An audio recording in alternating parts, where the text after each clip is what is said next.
Chapter 2 Rotten Fruit. You always felt like a younger sister, Ruku. You looked younger, too, with your wide eyes and snub nose. You spoke haltingly, and you hunched your shoulders, which made you seem smaller to me, even though you were born a year before. Born when our father was a nice man, I suppose, because Amma said he was nice. Before. Imagining Appa before took a lot of imagining. I was a good imaginer, but even so I couldn't imagine him all the way nice. The best I could do was think of him as a not yet all the way rotten fruit. A plump yellow mango with just a few ugly bruises. I could imagine our mother picking him out the way she'd pick fruit from the grocer's stall, choosing the overripe fruit he was happy to give her for free.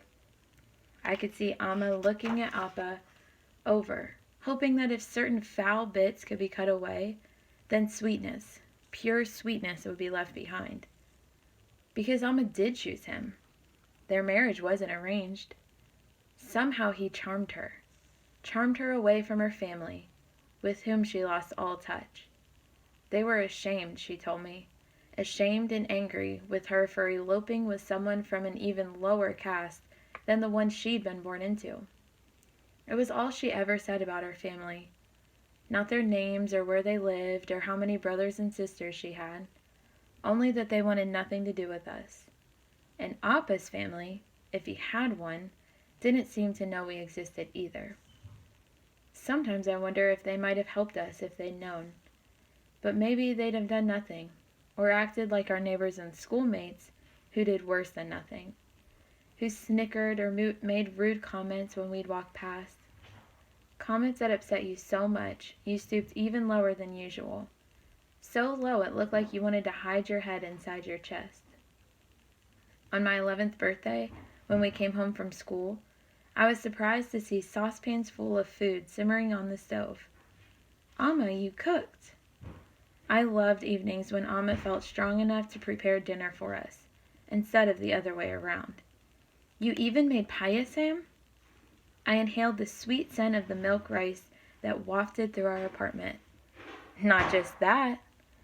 Amma dug out a small money pouch from its hiding place, underneath the rice sack. Here's 200 rupees for you to buy something for yourself. 200 rupees? I was so astonished that I almost dropped the pouch before securing it to my ankle-length skirt. I've been saving a little of what Appa gives me for food and rent. I wanted to buy something, but I was too tired to go shopping for a gift, and I wasn't sure what you would like. This is the best gift, Amma. Thanks. Sweet? You said. Sweets for Ruku? Proper food first, Amma said, for you both. Amma heaped rice onto our plates and ladled some hot, spicy rasam over the top. She started eating, but you just stared at your food, your hands crossed over your chest. Come on, Roku. I tried to feed you a spoonful of rice and rasam. No, you yelled. Sweet, sweet. Don't get angry, Ruku. Please. Eat and I'll tell you a story tonight. Story? You calm down. Amma looked at me gratefully. We'd just finished dinner when we heard Appa's heavy footsteps. The sound of him staggering up the stairs to our apartment told us all we needed to know. Get in your room, quick, Amma said. Sweet, you moaned, but your hand met mine and we crept into our bedroom. In the darkness we huddled together, unable to block out the sound of Appa yelling at Amma. We rocked back and forth, taking comfort in each other's warmth. Appa broke Amma's arm that night, before storming out of the house. I need to see a doctor, Amma came and told us. Her voice was tight with pain. Stay with Ruku. If they see her... She didn't finish her sentence. She didn't need to. She told me 1,000,000 times how scared she was that if you set foot in a hospital, the doctors might lock you away in a mental institution. You curled up on our mattress with your wooden doll, Marapachi.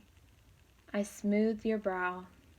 The patch of moonlight that slipped past the rusty iron bars on our window fell on the book that our teacher, Parvati, had given me before she moved away.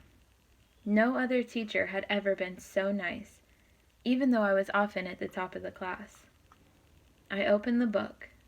In a shaking voice, I read you a tale about a poor, low-caste girl who refused to accept the life others thought she should lead. "You think we could change our lives like that girl did?" I asked. "And Parvati teacher, and Stubu, or at least his family, they all left for a better life in the big city." Subu had been the only friend we had in school. His long face and thin frame had made him look as weak as a blade of grass, but he always told off the other children who teased us. "I miss him, Ruku." "Think he ever misses us?" You answered me with a snore. I'm glad you'd fallen asleep, but I stayed awake, worrying and hoping. I hoped Amma would finally tell someone about how she had been hurt, and they'd swoop down and rescue us. But I should have known she'd never tell.